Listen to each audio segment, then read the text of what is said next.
Hi there. I'm going to be reading a school-aged book named Playhouse.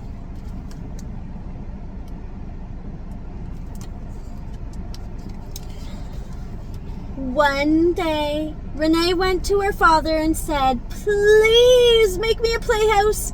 Our farm is way out in the middle of the woods, and I have nobody to play with except my little brothers.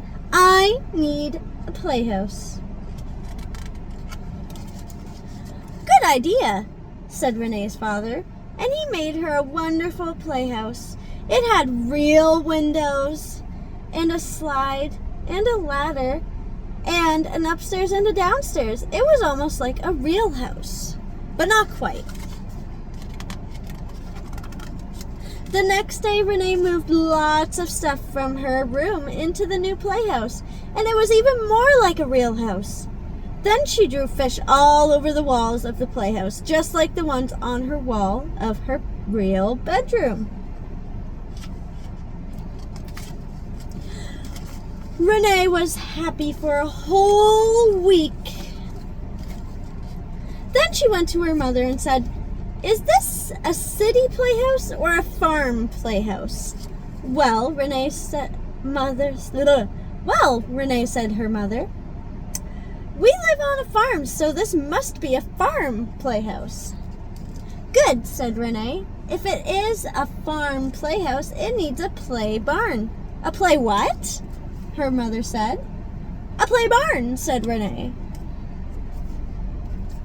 "I never heard of a play barn," said Renee's mother, but she was such a nice mother that she built Renee a play barn, and it took her 2 weeks.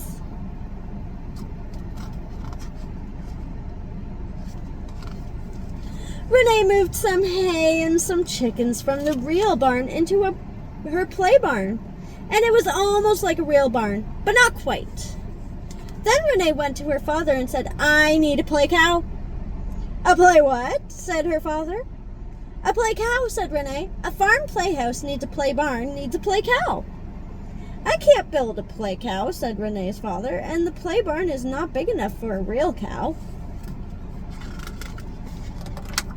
"No problem," said Renee. "How about you give me a goat and paint it so it looks like a cow, and then I'll have a play cow." So Renee's father got her a goat and painted it so it looked like a cow. Renee put her play cow, which was really a goat, in the play barn, and she felt like she had a farm of her own, but not quite.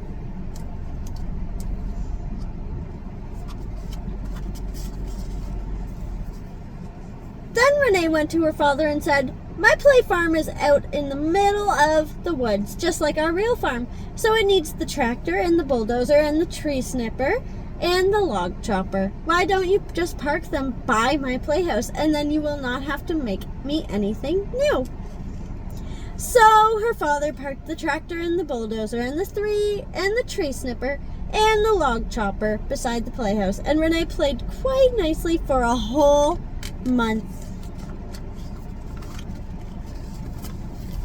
Then Renee went to her mother and said, "A farm playhouse needs a play barn, needs a play cow, needs a play tractor, needs a play mommy, and a play daddy." "A play who and a play what?" said her mother. "A play mommy and a play daddy," said Renee. "No," said Renee's mother. "You already have a real mommy and a real daddy. You don't need a play mommy and a play daddy." "The real ones are too bossy," said Renee. "Ha!" said her mother. "I am not going to make you a play mommy and a play daddy." So Renee cut out a cardboard play mommy and a cardboard play daddy and stuck them on the side of her playhouse. And while she was at it, she made 2 play brothers. When Renee came in for dinner, there was a scarecrow sitting in her chair. "What's that?" said Renee. "That," said her mother, "is my play Renee. She is always nice and never bossy. You can eat play food out in the playhouse with your play mommy and your play daddy." Renee said, "Play Renee and I are going to go outside." Then the real Renee took play Renee and fed it to the play cow, which was really a goat. The goat ate all the clothes and all the straw, and soon Play Renee was completely gone. Then Renee walked into the kitchen and gave her mother a kiss. Was that a real kiss or a play kiss? Said Renee's mother. That, said Renee, was a real kiss from a real bossy daughter for a real bossy mommy. Now can we have real dinner with my real family? No problem, said her mother. I like real bossy kids better than play kids anyways. And everyone had a real wonderful dinner. Oh, it looks like they drew Renee's food, and the brothers and mom and dad are eating the real stuff. And that's the end.